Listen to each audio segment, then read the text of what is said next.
Hello everyone guys, कैसे हैं आप लोग। उम्मीद करता हूँ सब बढ़िया होंगे।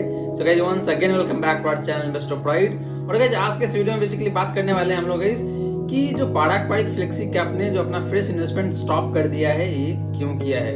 Y Parag Parikh flexi cap suspended fresh investment, ये डिटेल में जानेंगे गाइस। पिछला जो वीडियो था वो मेरा एकदम शॉर्ट में मैंने बताया था और क्विक रिस्पॉन्स वीडियो था।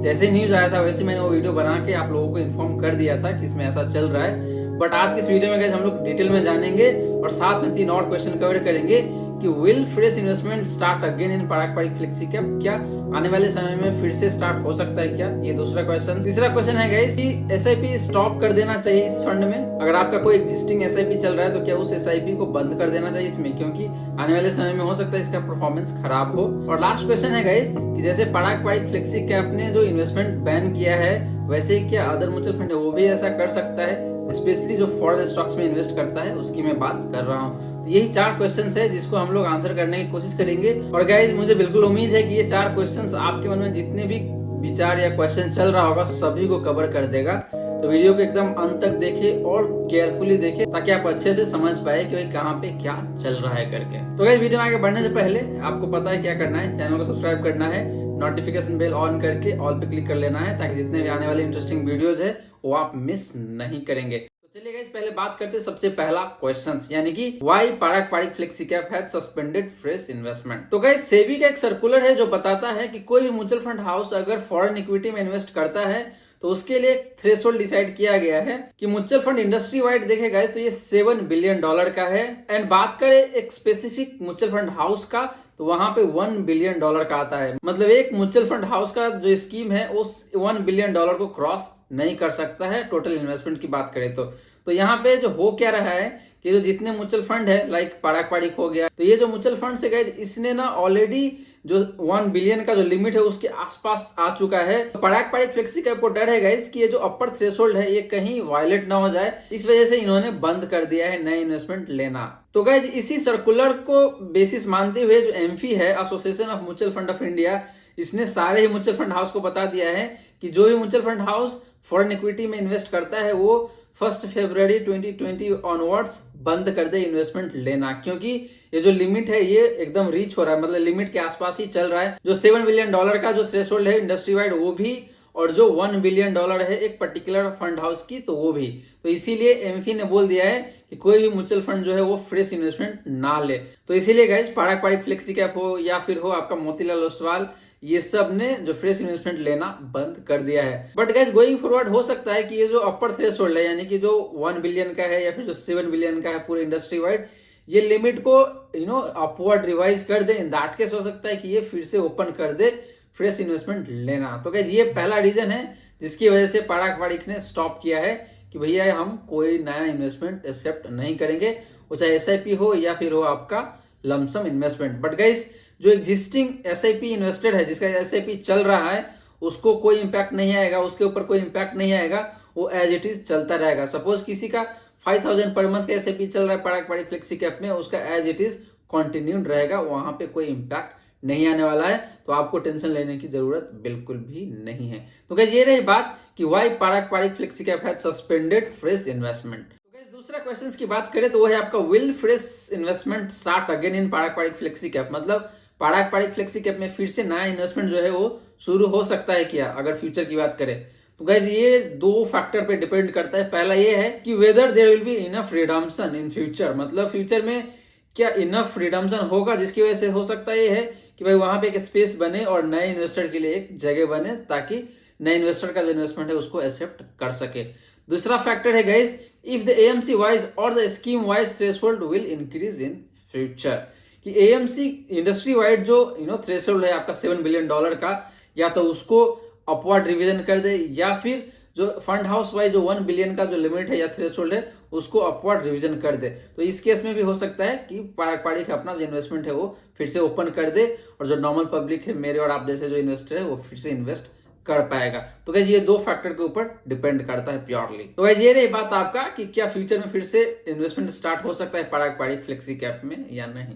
तो गाइस जब बात करते हैं थर्ड क्वेश्चन का जो बोलता है कि should I stop my existing SIP in Parag Parikh flexi cap, तो ये क्वेश्चन मार्क है गाइस कि क्या ऐसा हो सकता है या फिर ऐसा करना चाहिए। तो जानने की कोशिश करते हैं इस क्वेश्चन का answer. Guys, going forward this fund may not be a choice for someone who wanted to invest in a foreign stock through mutual fund। तो गाइस, कोई ऐसा इन्वेस्टर है जो कि ऐसा सोच रहा था अभी तक कि पारंपरिक में तो भाई फॉरेन स्टॉक्स का एक्सपोजर है तो यहीं पे इन्वेस्ट करते हैं और इसके थ्रू मुझे फॉरेन इक्विटी में भी एक्सपोजर मिल जाएगा। बट गाइस, गोइंग फॉरवर्ड ऐसा नहीं होने वाला है, क्योंकि इसमें जो फॉरेन स्टॉक का जो इन्वेस्टमेंट है वो एज इट इज ही रह जाएगा, बढ़ेगा नहीं। मतलब इंक्रीमेंटल इन्वेस्टमेंट नहीं होगा फॉरेन स्टॉक में, तो वो एज इट इज ही रह जाएगा। और इसकी वजह से गाइज ये जो म्यूचुअल फंड है ये प्योरली एक डोमेस्टिक फंड की तरह काम करने लगेगा until and unless there will be a upward revision in the threshold। जो 7 बिलियन या फिर 1 बिलियन का जो थ्रेशोल्ड है उस पे जब तक अपवर्ड रिवीजन नहीं होता है तब तक गाइज ये एक तरीके से डोमेस्टिक म्यूचुअल फंड की तरह ही काम करने लग जाएगा। तो ये दूसरा पॉइंट है गाइज। अब बात करते हैं गाइज तीसरा पॉइंट का, जो बोलता है कि परफॉर्मेंस में डिग्रेड। तो इसके पीछे रीजन क्या हो सकता है कि you will not get foreign exposure now, but investment already made in foreign stocks will be there and they can sell existing stock and buy another foreign stock without violating the threshold। मतलब देखा जाए तो existing position को cell करके फिर नया position ले सकता है, बट कोई इंक्रीमेंटल पोजीशन क्रिएट नहीं हो सकता है गाइज। तो इसकी वजह से हो सकता है क्या है कि जो फॉरेन स्टॉक्स का जो परफॉर्मेंस हो रहा था अच्छे से, जिसकी वजह से हो क्या रहा था कि पारंपरिक फ्लेक्सी क्या बेहतर परफॉर्मेंस दे पा रहा था इन कंपैरिजन विद पीयर्स, तो वो वाला जो जो परफॉर्मेंस है वो शायद आगे चल के कंटिन्यू ना रहेगा। तो इस वजह से हो सकता है कि इसका परफॉर्मेंस डिग्रेड हो जाए। तो ये रहा थर्ड पॉइंट। अब बात करते हैं गाइस कंक्लूजन का, कि ये जो हमने 3 पॉइंट डिस्कस किया, इस तीनों पॉइंट का कंक्लूजन क्या निकल के आता है कि हमको एसआईपी स्टॉप कर देना चाहिए या फिर कंटिन्यू ही रखना चाहिए। तो गाइस अगर बात करें तो यहाँ पे बोला जाता है कि there may be adverse impact but it depends on the fund manager, कि फंड मैनेजर कितना एफिशिएंटली काम कर पाता है गाइस, कि जो एग्जिस्टिंग फॉरेन स्टॉक्स है उसको कितना एफिशिएंटली मैनेज करता है कि उसको बेच दे टाइम पे, और जो अच्छे स्टॉक्स है फॉरेन का वो बाई कर ले, और फिर मतलब एक तरीके से स्विचिंग का जो गेम है यही खेलना पड़ेगा, क्योंकि फ्रेश इन्वेस्टमेंट तो कर नहीं सकता है, इंक्रीमेंटल इन्वेस्टमेंट हो नहीं सकता है। तो गाइस ये टोटली डिपेंड करता है फंड मैनेजर के ऊपर। अगर फंड मैनेजर अच्छे तरीके से फंड को मैनेज कर पाता है और काफी एफिशिएंटली मैनेज कर पाएगा तो हो सकता है ये फंड आपको गोइंग फॉरवर्ड भी अच्छा परफॉर्म करके देता ही रहेगा। तो ये हो सकता है गाइस। तो गाइस ये रही बात, आपका एसआईपी स्टॉप करना चाहिए या नहीं करना चाहिए। तो गाइस यहाँ पे ये कहना बहुत मुश्किल है अभी at this point in time कि आपको स्टॉप कर देना चाहिए। अगर आपका एसआईपी है तो इसको आप कंटिन्यू रखिए और थोड़े दिन तक तो आप देखिए कि भाई क्या चल रहा है। 1 साल 6 महीने 1 साल तो कंटिन्यू रखिए, पता चल ही जाएगा कि परफॉर्मेंस कैसा आ रहा है, क्योंकि हम लोग तो रिव्यू करते ही रहेंगे और समय समय पे आपको बताता ही रहूंगा मैं कि इसका परफॉर्मेंस अच्छा हो रहा है या नहीं हो रहा है। अगर नहीं होगा उस टाइम पे आप एग्जिट कर देना, दूसरा ऑप्शन से वहां पे चले जाना। तो गाइस ये रही बात कि एसआईपी आपको स्टॉप कर देना चाहिए या फिर कंटिन्यू ही रखना चाहिए। अब बात करते हैं गाइस फोर्थ क्वेश्चन का, कि जो एक्शन पारंपरिक फ्लेक्सी कैप ने लिया है कि भाई फ्रेश इन्वेस्टमेंट नहीं लेना है, क्या इसका इंपैक्ट अदर म्यूचुअल फंड पे भी पड़ेगा क्या, कि जो अदर म्यूचुअल फंड है वो भी ऐसा काम करना शुरू कर सकता है क्या। तो गाइस बिल्कुल कर सकता है। प्योरली वो म्यूचुअल फंड का ऐसा कर सकता है जिसके पोर्टफोलियो में फॉरेन स्टॉक्स है, उसको भी अगर वो लिमिट पहुंचेगा या फिर उस लिमिट के आसपास, यानी कि जो थ्रेशोल्ड है आपका $1 बिलियन का या फिर इंडस्ट्री वाइड जो थ्रेशोल्ड है आपका $7 बिलियन का, अगर उसके अराउंड पहुंचता है तो फिर ये ऑब्वियस है कि उस म्यूचुअल फंड को भी जो फ्रेश इन्वेस्टमेंट है वो लेना बंद करना पड़ेगा गाइस। तो गाइस जब बात करते हो कौन कौन से फॉरेन में इन्वेस्ट करने वाले म्यूचुअल फंड है जिसपे इम्पैक्ट आ रहा है इस डिसीजन का, यानी कि जो फिलहाल आरबीआई या फिर सेबी ने जो बोला है कि भाई बंद करो इन्वेस्टमेंट करना, तो ये कौन कौन से म्यूचुअल फंड है जिसपे इम्पैक्ट आ रही है। तो मैं यहाँ पे आपको दिखा रहा हूँ कि ग्रो के साइट पे मैं आ चुका हूँ और ग्रो पे एक ब्लॉग है, इस ब्लॉग को मैं दिखाऊंगा आपको कि foreign investments exposure by mutual fund scheme all you need to know. तो ये ब्लॉग है, इस ब्लॉग का लिंक मैं डिस्क्रिप्शन में दे दूंगा, तो आप वहां से जाके भी पढ़ सकते हैं डिटेल में। फिलहाल मैं यहाँ पे आपको दिखा देता हूँ कि कौन कौन से म्यूचुअल फंड है जिसपे इम्पैक्ट आ रही है। तो अगर देखें तो गाइस ये सारे फंड्स है, जैसे list of funds impacted, all sub plans under this scheme would be affected by this change, please note that this list is still being updated. मतलब ये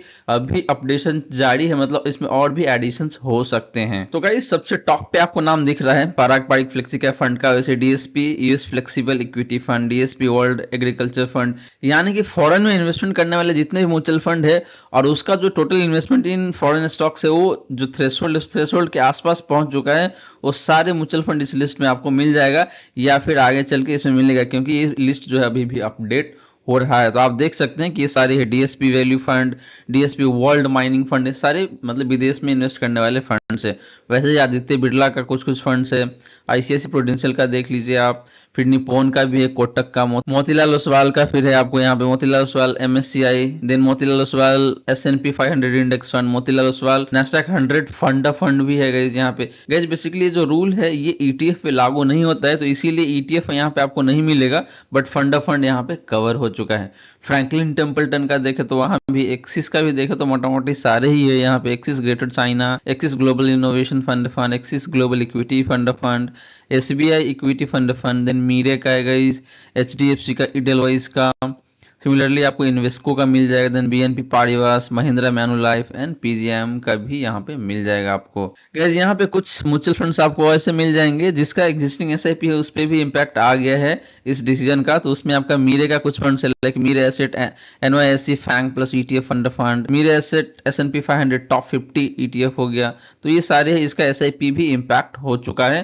तो ये सारे फंड्स अगर आपके पास है तो आपको एग्जिट करना पड़ेगा, और अगर नहीं है फिर तो कोई दिक्कत वाली बात है ही नहीं। बाकी ऊपर जो भी फंड्स है उसका लमसम बैन हो चुका है, लमसम इन्वेस्टमेंट अभी नहीं ले रहा है ये जो फंड है सारे, बस इसका SIP चल रहा है, बट नीचे जो है इसका SIP भी नहीं चलेगा। तो ये चीज आपको ध्यान में रखना है गाइज। तो गाइज ये बात आपका पराग पारिक फ्लेक्सी कैप का, और इस पे हमने डिटेल में बात किया। मैं आशा करता हूं कि जितने भी बातें मैंने बताने की कोशिश किया है आपको समझ में आ गया होगा।